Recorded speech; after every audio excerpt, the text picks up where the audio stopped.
awetule saukola lelelelele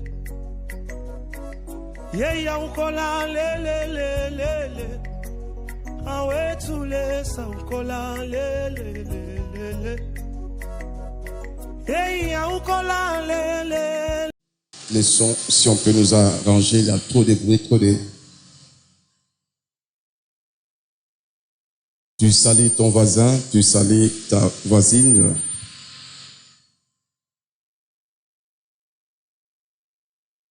Tu lui dis que Jésus-Christ t'aime, moi aussi je t'aime. Alléluia.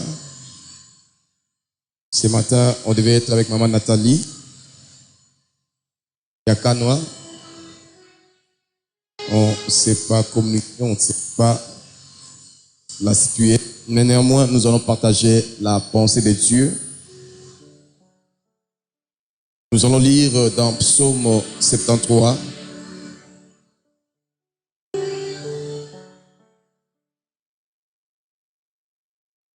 Psaume 73, le verset 28, la Bible dit: pour moi, m'approcher de Dieu, c'est mon bien. Je place mon refuge dans le Seigneur, l'Éternel, afin de raconter toutes tes œuvres. Parole du Seigneur. Amen. Prions, Père de gloire, je te dis merci pour ce temps que tu nous accordes encore dans ta présence. Je prie que ton règne soit manifeste en ces lieux. Je prie que tu puisses régner en ces lieux. Merci pour ces beaux jours que tu nous accordes, Yahweh. Tu as voulu qu'on soit debout, qu'on soit compté parmi les vivants. Moi, mon frère, ma soeur, en ces lieux. Yahweh, c'est pas par hasard que tu nous as convoqués en ces lieux. C'est pour que tu puisses, oh Dieu, nous bénir. Je prie maintenant que ta parole soit esprit vie en ces lieux. Bénis ma vie, bénis mon frère, ma soeur, bénis ton église, oh Dieu. Au nom de Jésus, par le Saint-Esprit, nous t'avons ainsi prié. Amen. Tu dis à ton voisin, Jésus-Christ t'aime, moi je t'aime. Nous sommes en train de parler sur un thème important, sur les cultes pendant ce mois de novembre, qui est le mois qui m'a vu naître sur la terre des hommes. Un mois que j'aimais beaucoup. Amen. Dans ce texte qu'on vient de lire de Psaume 73, c'est un psaume d'Asaph. Asaph, son nom signifie celui qui rassemble. Asaph veut dire les collecteurs, celui qui assemble, celui qui réunit les gens, celui qui collecte, celui qui fait que les gens puissent être ensemble. Son nom, c'est Asaph. Asaph était fils de Berekia, lévite, chef musicien sous David. Donc, il était un chanteur, conducteur de culte à l'époque de David. Auteur de plusieurs psaumes. Ses descendants même, on les a vus, on les a trouvés en train d'exercer le ministère même à l'époque d'Esdras et de Néhémie. Ses descendants étaient attachés dans le culte de Dieu d'Israël, à Jérusalem. Même à l'époque, quand on a reconstruit le muraille de Jérusalem, à l'époque de Néhémie et d'Esdras, le fils d'Asaph était là. Et Asaph va déclarer, donner une chose que beaucoup de gens ont retenue dans Psaume 73. Il dit que pour moi Asaph, conducteur de culte, pour moi Asaph, chantre de l'Éternel, pour moi Asaph, serviteur de l'Éternel, pour moi Asaph, m'approcher de Dieu, c'est mon bien. Alléluia. Peux-tu dire, comme Asaph en ces lieux, à ton voisin, que m'approcher de Dieu, c'est pour mon bien? M'approcher de Dieu, pas des hommes, pas d'une institution, pas du président, mais m'approcher de Dieu, c'est pour mon bien. C'est ce que Asaph a dit. Et c'était une conclusion dans ce verset. Il est conclu après plusieurs interrogations. Il est conclu après plusieurs luttes, après plusieurs observations. Asaph a observé la société. Asaph a regardé ce qui s'est passé autour de lui. Asaph a regardé ce qui s'est fait sous le ciel. Sous le ciel et sous le soleil. Asaph a regardé la vie des hommes. Et il va conclure que m'approcher de Dieu, c'est pour mon bien. Qu'est-ce que Asaph a regardé? Qu'est-ce que Asaph a observé? Quand nous lisons dans le verset 2, il dit que toutefois, mon pied allait fléchir, mes pas étaient sur le point de glisser. Mon pied allait fléchir. Asaph a rencontré des difficultés. Les choses qui voulaient lui faire reculer, perdre la foi, a comme un rétrograde, qu'il puisse abandonner le zèle de l'Éternel, que ses ailes puissent diminuer. Son pied allait fléchir. Ses pas étaient sur le point de glisser. Il allait se compromettre. Il était poussé, tenté à se compromettre, à renoncer à la vie de Dieu, à la vie de culte, à la vie de l'ensemble de Dieu, à la vie de l'adoration, à la vie de servir Dieu. Asaph était tenté à abandonner. Pourquoi il était tenté à abandonner? Le verset 3 dit, car j'ai porté envie aux insensés, en voyant le bonheur des méchants. Rien ne les tourmente jusqu'à leur mort. Et leur corps était chargé d'embonpoint. Ils n'ont aucune part aux souffrances humaines. Ils ne sont point frappés comme le reste des hommes. Aussi l'orgueil leur sert de collier. La violence est le vêtement qui les enveloppe. L'iniquité sort de leurs entailles. Les pensées de leur cœur se font jour.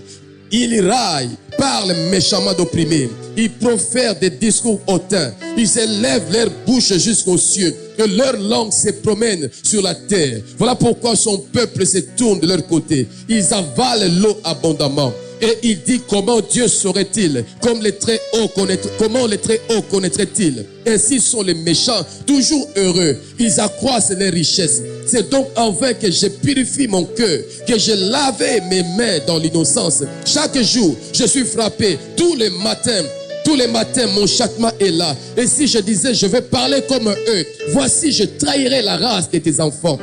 Quand je réfléchis là-dessus pour m'éclairer, la difficulté fut grande à mes yeux, jusqu'à ce que j'eusse pénétré dans le sanctuaire de Dieu et que j'eusse pris garde au sort final du méchant. Alléluia. Il a regardé ce qui s'est passé sous le soleil. Comment les gens qui n'adorent pas Dieu, comment les gens qui sont sans Dieu, les gens qui ne rendent pas culte à Dieu, apparemment, c'est comme s'ils sont bénis. Apparemment, c'est comme s'ils sont heureux. Quand je regarde le bonheur des méchants, le terme bonheur en hébreu dit, quand je regarde le shalom des méchants, quand je regarde le shalom, ce mot donne aussi le bien-être des méchants. Quand je regarde la paix, la tranquillité des méchants, quand je regarde la quiétude des méchants, quand je regarde la prospérité, la santé des méchants, comment ils sont prospères, comment ils fêtent, comment ils ne souffrent pas pour payer les frais de leurs enfants à l'école, comment ils ne souffrent pas pour aller en vacances par-ci par-là, comment ils ne souffrent pas. Quand je regarde, j'ai failli perdre, j'ai failli glisser, j'ai failli retourner, rétrograder, j'ai failli abandonner le zèle de l'Éternel, j'ai failli abandonner la joie d'aller dans le temple de Dieu. J'ai failli abandonner ma consécration à Dieu. J'ai failli abandonner la foi de Dieu. Asaph a regardé ces choses-là. Et il a dit que le verset 17, jusqu'à ce que je pénétré dans ton sanctuaire. Jusqu'à ce que je chante dans ta présence. Jusqu'à ce que je sois accepté dans ta présence. Mon frère, ma soeur, il y a des choses que tu comprendras jusqu'à ce que tu puisses entrer dans la présence de Dieu. Alléluia. Jusqu'à ce que je puisse pénétrer. Le verbe pénétrer en hébreu, bow. Jusqu'à ce que je puisse bow. Et les Anglais prennent ce mot pour parler de bow down. S'agenouiller. Mais pour adorer. On entre dans la présence de Dieu dans l'adoration.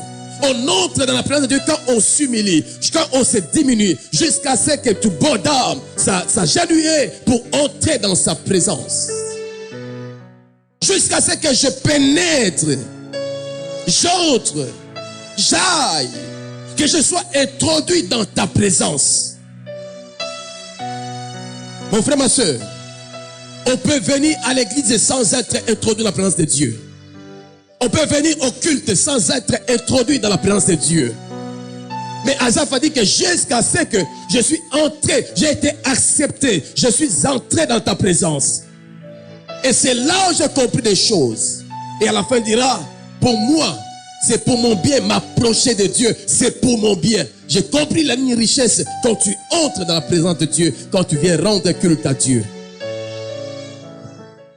Je vais répondre l'exemple d'une personne qui a compris l'impact de la présence de Dieu. J'aimerais parler de Jacob. Genèse 32. Genèse 32.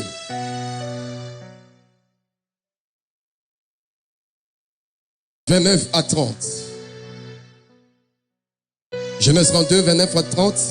Il dit, Jacob l'interrogea en disant, fais-moi, je t'ai pris connaître ton nom. Il répondit, pourquoi demandes-tu mon nom? Il le bénit là.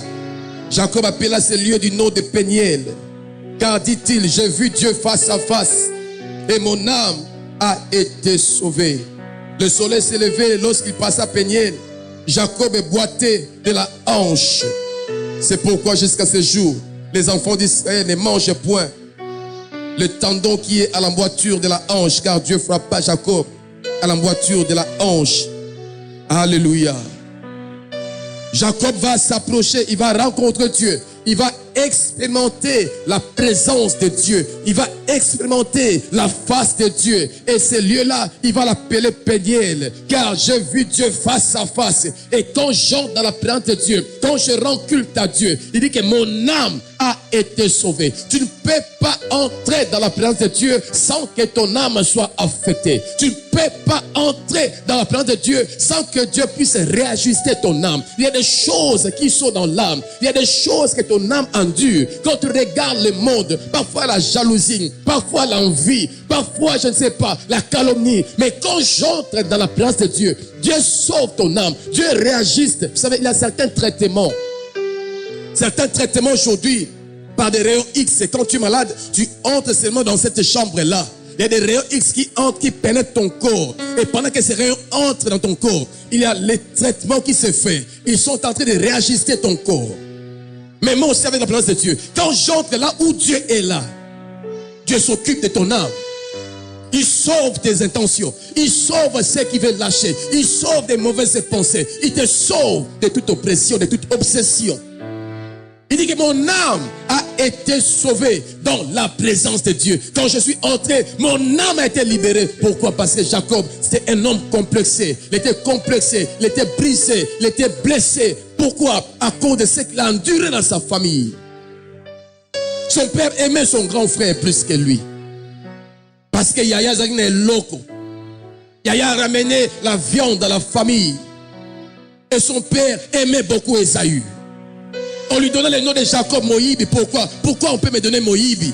Aboulangando, Momeli, Bindo. Il passe son oncle il est déçoit.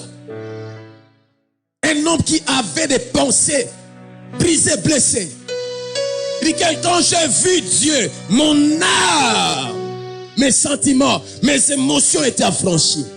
Pénètre la présence de Dieu. Dieu s'occupera de ce qui te veut faire craquer, ce qui veut te faire craquer, ce qui te donne des stress. Dieu peut s'en occuper dans sa présence. Alléluia. Ne cours pas derrière les bombées, ne cours pas derrière l'alcool, ne cours pas derrière l'impudicité. Entre dans la présence de Dieu. La présence de Dieu peut réguler toutes choses dans ton âme. Mon âme a été sauvée. Vers me sauver Natsal. Mon âme a été saisie. C'est-à-dire mon âme a été récupérée. Dieu a récupéré. Dieu a saisi mon âme. Mon âme a été Natal. A été saisie. Mon âme a été délivrée. Mon âme a été dépouillée.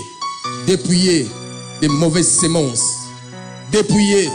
Yama salama bé. Yama poala ma bé.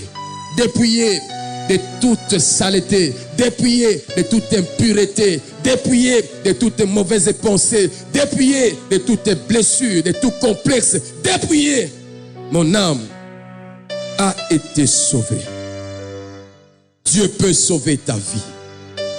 Dieu peut sauver ta vie. Et quand la vie Dieu face à face, dans la présence de Dieu, alors qu'il lutte avec Dieu, Dieu avait frappé l'emboîture de sa hanche. À tel enseigne que Jacob, on dit que quand le soleil s'éleva, Jacob boitait. Jacob boitait sous le soleil, parmi les hommes. Il boitait. Vous savez, quand vous entrez dans la présence de Dieu et quand vous sortez de la présence de Dieu, votre manière de marcher doit changer. Alléluia. Quand le monnaie te dit, il te regarde, aux adroitins, quand on regarde ta manière de vivre, comment est-ce que tu peux, jusqu'à cet âge, on y a ma capacité. Comment jusqu'à cet âge, comment jusqu'à cet âge, comment on peut dire que c'est un comportement anormal, normalité, par rapport à la société aujourd'hui, par rapport à notre époque, par rapport à la modernité. Comment tu peux faire ça? Apparemment, tu n'es pas réglo. Oui, la présence de Dieu peut te donner une démarche qui te donne l'image dans le monde que tu boites. Jusqu'à tel âge, le monde dit que c'est pas normal, aux normalité. Oui, la présence de Dieu te donne la capacité de marcher selon Dieu, malgré les époques, malgré les tentations, malgré les péchés. Dieu est capable de te rendre quelqu'un de différent. Dieu peut te rendre différent. Alléluia. Ne pas marcher comme tout le monde. Les rois mages qui sont venus pour adorer l'enfant Jésus. Dieu leur a dit, quand vous adorez Jésus dans le culte, ne retournez pas par le chemin d'où vous êtes venus. C'est-à-dire, bon zong et la démarche et ton voyage à Kalate. Bon changer Zéla. Bon changer et tambolelo. On ne peut pas adorer, rendre culte et marcher comme le monde. Marcher comme le païen. Marcher comme tout le monde. Vous êtes dans le monde, mais vous n'êtes pas du monde. Parce que vous êtes adorateurs de l'Éternel. Vous êtes un royaume des sacrificateurs. Vous entrez dans la présence de Dieu. Vous entrez dans la présence de Dieu. Vous entrez là où Dieu change les démarches. Ce n'est pas par tes efforts. Dieu te rendra capable de marcher à sa gloire, de marcher comme Daniel, de marcher comme Meshach, de marcher comme Shadrach, malgré Babylone, de bien marcher. Dieu est capable. Ceux qui ont dans sa présence, qui trouvent en lui leurs sources, qui trouvent leurs ressources en l'Éternel, ceux-là seulement sont capables de vivre ces miracles. Une démarche changée, transformée. Alléluia. Alléluia. Dis à ton voisin, Dieu est capable de changer ta démarche malgré la mondialisation. De marcher différemment. Par rapport à ceux de ton âge, de marcher différemment. Dieu est capable, jeune fille, de marcher différemment. Notre force, c'est dans la présence de Dieu. Dieu peut nous sauver. Alléluia. Dans Genèse 28, on voit encore notre expérience de Jacob. Genèse 28, verset 11 jusqu'à 16. Il est dit, Jacob arriva dans un lieu où il passa la nuit. Car le soleil était couché, il prit une pierre dont il fit son chevet. Il se coucha dans ce lieu-là. Il eut un songe, et voici une échelle était appuyée sur la terre, et son sommet touchait au ciel. Et voici les anges de Dieu montaient, descendaient par cette échelle. Et voici l'Éternel se tenait au-dessus d'elle. Il dit, je suis l'Éternel, le Dieu d'Abraham, ton père, et le Dieu d'Isaac. La terre sur laquelle tu y es couché, je la donnerai à toi et à ta postérité. Ta postérité sera comme la poussière de la terre. Tu t'étendras à l'Occident et à l'Orient, au septentrion et au midi. Et toutes les familles de la terre seront bénies en toi et en ta postérité. Voici, je suis avec toi. Je te garderai partout où tu iras. Et je te ramènerai dans ces pays. Car je ne t'abandonnerai point que je n'ai exécuté ce que je t'ai dit. Jacob s'éveilla de son sommeil. Il dit, certainement, l'Éternel est en ces lieux. Et moi, je ne le savais pas. Il eut peur et dit que ce lieu est redoutable. C'est ici la maison de Dieu. C'est ici la porte de cieux. Amen. Ici encore, on nous parle d'une expérience de Jacob qu'il a rencontré dans la présence de Dieu. Plus encore dans le culte, dans l'église, dans la maison de Dieu, que Jacob a pu expérimenter. On dit il prit une pierre. Il va prendre la pierre parce qu'il fuyait son grand frère Esaü qui était rancunier à cause de la bénédiction que Jacob avait volée. Il a trompé son père pour être béni. Et Ésaü a gardé rancune. Sa mère lui dit, vas-y, fuis loin de ton frère. Va vers mon frère Laban. Va vers ton oncle et trouve refuge là-bas jusqu'à ce que je te fasse signe pour revenir. Et Jacob, en fuyant, il était là seul. Entre ciel et la terre. Loin de ses parents, loin de son oncle, loin de ses frères. Dans le milieu là. Et il dit, il va prendre une pierre. Pourquoi pierre? Pourquoi un rocher? Je ne sais pas. Mais ce que je sais, Dieu a toujours une habitude qui peut se répéter. Et dans le Nouveau Testament, Dieu dit que sur cette pierre, je bâtirai mon église. Je bâtirai mon église sur cette pierre-là. La pierre, c'est l'image de Christ Jésus. La pierre dont Paul parle, la pierre qui conduisait Israël, dans lequel les enfants d'Israël ont étanché la soif. Cette pierre, c'était Christ Jésus. Jacob a pris la pierre qui est Christ Jésus, a tient souci naïe, a tient moutou naïe, a tient ma pensée naïe. Quand tu amènes tes pensées sur Jésus, quand tu amènes tes soucis dans la présence de Dieu, quand tu amènes là où Jésus est, le Jésus de l'église, c'est lui qui bâtit son église, c'est lui qui est le prince de paix. Quand tu amènes tes soucis vers lui, il s'en occupe. Et pendant qu'il dormait dans ces lieux-là où Dieu était, dans ces lieux-là qui étaient censés être la maison de Dieu, dans ces lieux-là, le lieu du culte, dans ces lieux-là où Dieu a Elohim s'est retrouvé, la Bible dit que Jacob a eu un songe. Il a fait un songe. Alléluia.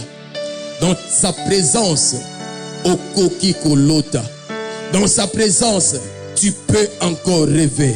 Même quand ton frère, ta famille te persécute, quand le monde est méchant, quand le monde te persécute, quand tu entres dans son sanctuaire, dans la présence de Dieu, tu peux encore avoir un songe. Tu peux encore rêver un futur glorieux. Tu peux encore rêver un futur béni. Tu peux encore rêver un futur meilleur. Tu peux encore avoir un songe. Je prie ce matin. Et toi qui es venu pour entrer dans sa présence, Zambe apesayo ndoto, Zambe alotisayo, malgré ce qui se passe au Congo, malgré la politique congolaise, tu peux encore rêver. Malgré la vie chère, tu peux encore rêver. Malgré tout ce qui se passe, tu peux encore avoir un songe pour une vie meilleure, pour une vie bénie, pour une vie qui est de la multiplication, pour une vie épanouie. C'est possible dans la présence de Dieu. Dieu donne des songes à ceux qui les cherchent. Dans la présence de Dieu, Dieu peut te donner. Et je prie ce matin que le ciel s'ouvre et que Dieu donne des songes aux gens. Zambe appelle ça ma rêve. Il a dit dans le dernier jour, je répandrai mon esprit.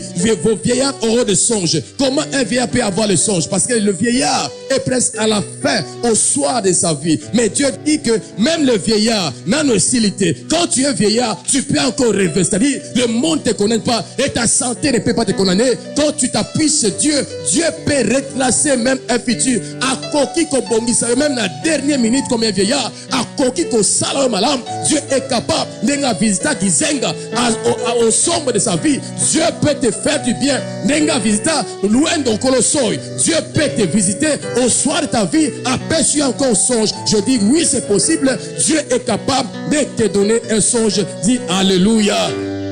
Jacob a eu un songe au milieu de la persécution. Jacob a eu un songe au milieu du rejet. Jacob a eu un songe au milieu de mauvaises identités. Jacob a eu un songe que Dieu lui a donné. Dans la présence de Dieu, quand tu y entres, dans le culte, Dieu est capable. Ainsi, moi je crois, notre bana Joseph, notre zado yanzam, ou appelle ça Jacob. Joseph a Zouango, peut être Jacob, appelle ça, ou est tunique, appelle ça et Pakolami, a Zouango. Et puis d'autres, on a appelé ça yo.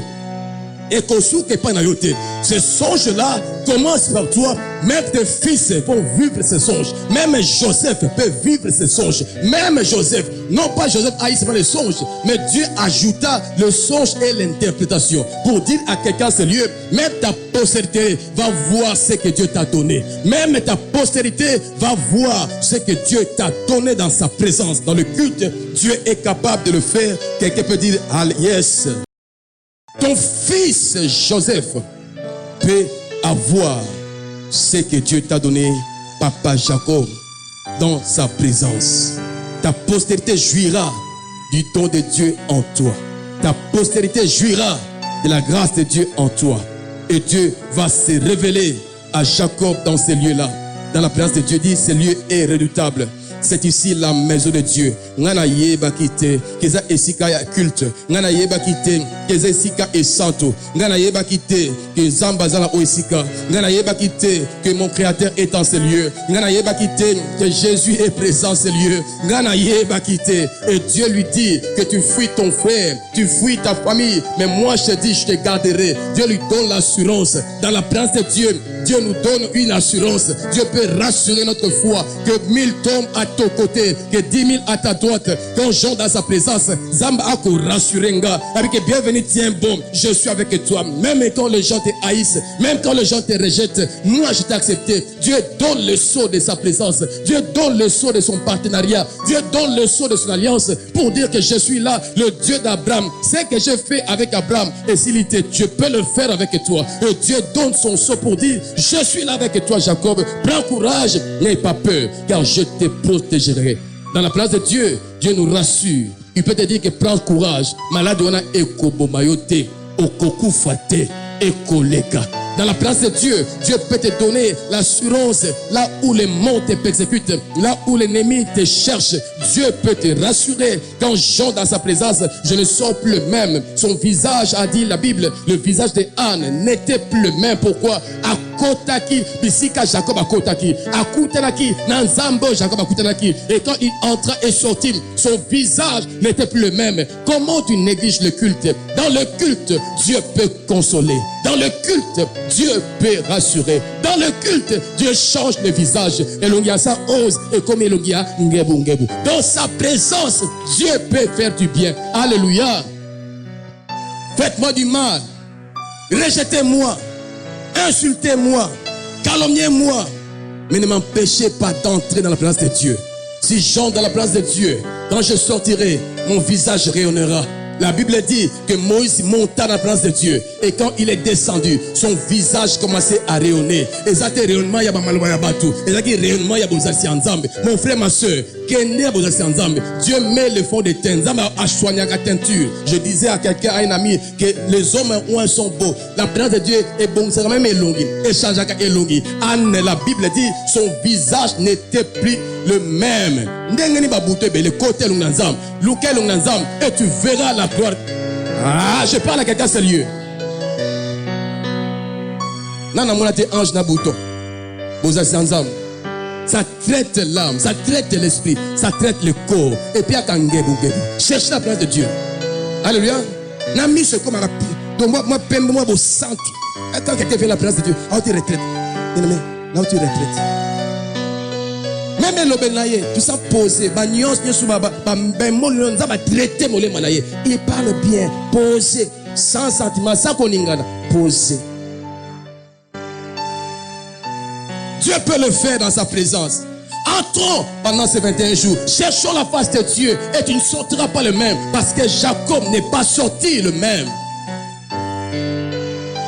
Azaf dit que chercher Dieu c'est pour mon bien, c'est pour mon bien. Bien il y a l'église d'abord, bien il y a pasteur, bien il y a cité lumière, c'est pour mon bien. Nako kota culte pour la bolama mamatona, nako kota culte pour la bolama ngamoko. Je cherche Dieu pour mon propre bien. Quand tu cherches Dieu, frère, c'est pour ton propre bien. Bien il y a ngaite, bien il y a davarte, okiko pe maboza bokangayote, okiko boya pe opé maboza bokangayote. C'est pour ton propre bien. Et l'offrande, je ne mange pas cela. La dîme, je mangerai. L'offrande, c'est pour vous. C'est pour l'église. La peinture, avec vos offrandes. Quand je viens dans la présence de Dieu, c'est pour ton bien. Ton propre bien. Alléluia. Je parle à quelqu'un de sérieux. Il va se révéler, se réveiller. Dit que ce lieu est redoutable, c'est la maison de Dieu. Et dans les songes, il va voir les anges monter l'échelle entre le ciel et terre. Frère, entre le ciel et terre, entre le ciel et terre, c'est la dans la place de Dieu qu'il y a le ciel et terre. Jacob, dans le songe, dans la place de Dieu, il y avait l'échelle entre le ciel et terre. Eza kunate la cimetière. Eza na parce qu'il y a le véritable ciel et terre où l'échelle est placée, où on peut monter, où on peut descendre. Le ciel, c'est l'image de la parole. Quand Dieu parle dans sa présence, sa parole peut te promouvoir. Ta parole peut te guérir. Sa parole peut t'élever. Sa parole peut changer ton statut social. Ta parole peut te rendre grand. Il a dit à Abraham, je rendrai ton nom grand. Sa parole peut te promouvoir au Congo. Quand Dieu te dit un mot, dans sa présence, il y a l'échelle, l'image de la parole qui peut promouvoir des gens, qui peut aussi rabaisser les sorciers, qui peut tuer des sorciers. Sa parole peut juger les ennemis de Dieu. Alléluia. Vous cherchez qui a dit Jésus. Nous cherchons Jésus. Je suis irréculaire. Bazongissima. Les ennemis de Dieu, tes ennemis, quand tu entres dans la présence de Dieu, ceux qui te combattent inutilement, ils tombèrent. Cet enfant sera grand, a dit l'ange. Par lui, plusieurs grands seront rabaissés et plusieurs seront élevés. Il va renverser les trônes.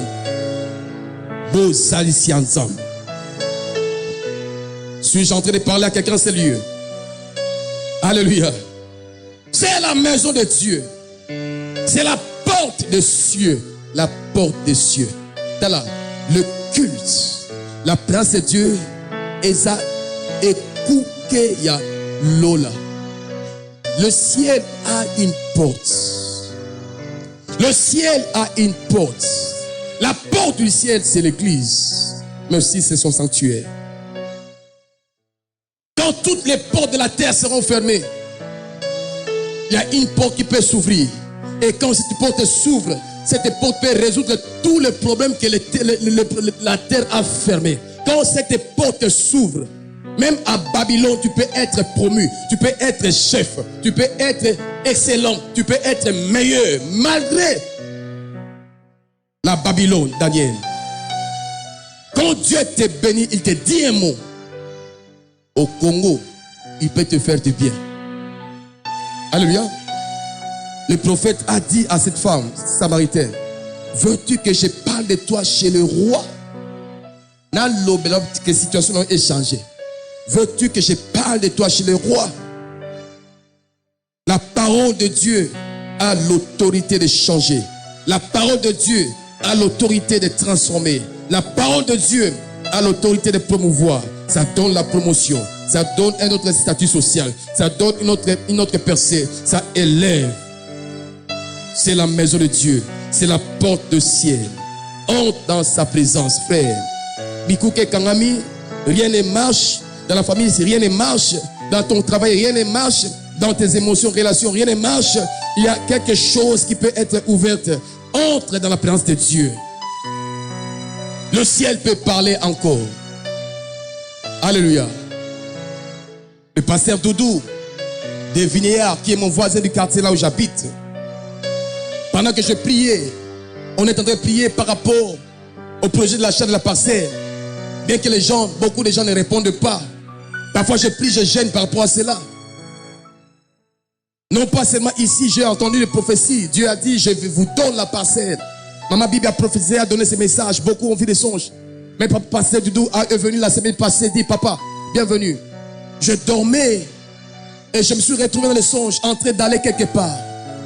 Et je regardais, on m'a montré une grande construction. Et dans les songes, on m'a dit que c'est cité de lumière. Un grand temple que vous êtes en train de construire. Et j'ai crié dans les songes, ah! Maintenant, on nous a caché ça. C'est le même Alléluia. Je dis, Dieu m'a parlé.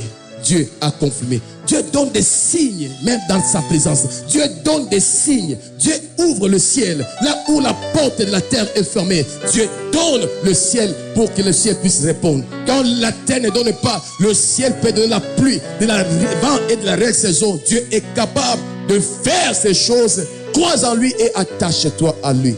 C'est possible, Jacob. Entrons dans sa présence. Entre dans la présence de Dieu. Cherche Dieu. Va parler avec le Père. La porte de cieux sera ouverte. La porte sera ouverte. Il dit, je suis celui qui ouvre. Et quand j'ouvre, personne ne peut fermer. Quand j'ouvre, personne ne peut fermer. Et Jésus a dit, je suis la porte. les vraies brebis entrent par moi. Et quand ils viennent, ils trouvent de l'herbe, la nourriture. Je suis la porte de la maison. Jésus a dit, celui qui vient chez moi, il voit mon Père. Celui qui m'a vu a vu le Papa. Je suis la porte. Et quand tu viens dans sa présence, nous venons dans le culte. Jésus a dit, si deux d'entre vous s'accordent en mon nom, je suis là. La porte est là. Le ciel peut être ouvert. Le ciel peut te bénir. Mon frère, ma soeur, entrons dans la présence de Dieu, car Dieu est là.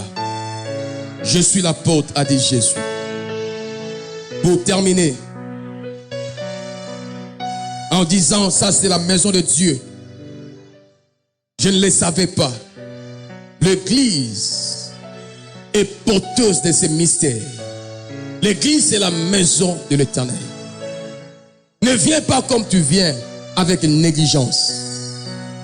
David disait, j'ai la joie quand on me dit, allons dans la maison de Dieu.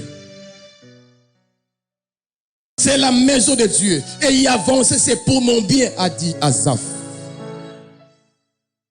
Dans l'Apocalypse, on parle de Jésus qui tient le 7 étoiles entre ses mains. Et il dit que ces 7 étoiles, ce sont les 7 églises que Dieu tient dans sa main. Dieu tient son peuple, l'église, dans sa main. Personne ne peut l'arracher.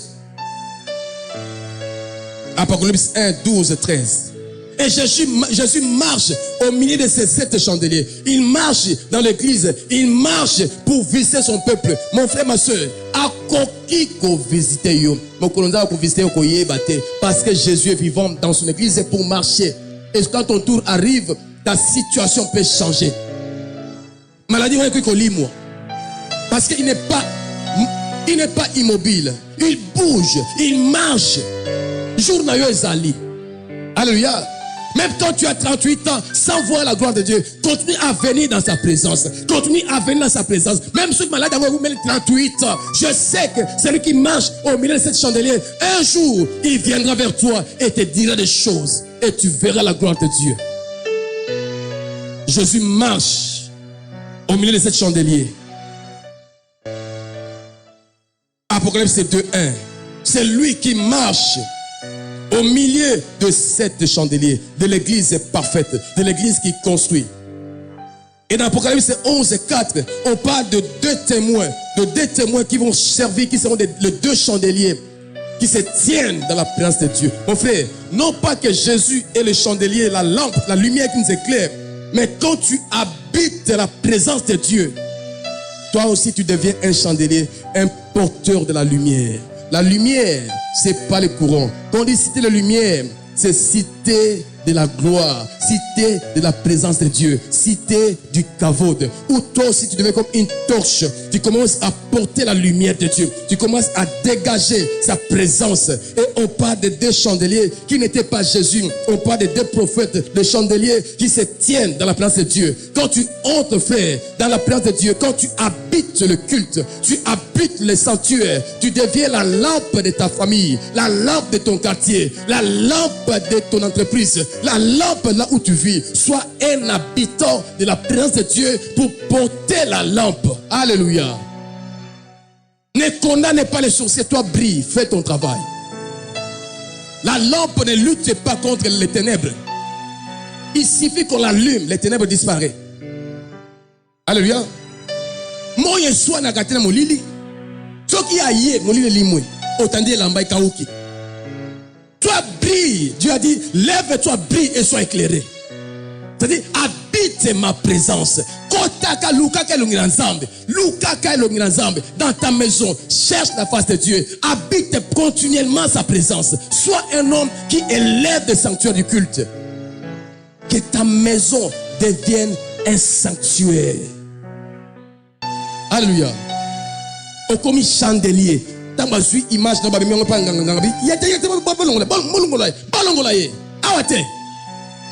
on lui a amené une lumière qui peut détruire ses œuvres pour être comme un chandelier qui habite la présence de Dieu. Que Dieu bénisse sa parole, que Dieu bénisse le culte, que Dieu bénisse sa vie, que Dieu change ta manière de le servir. Alléluia.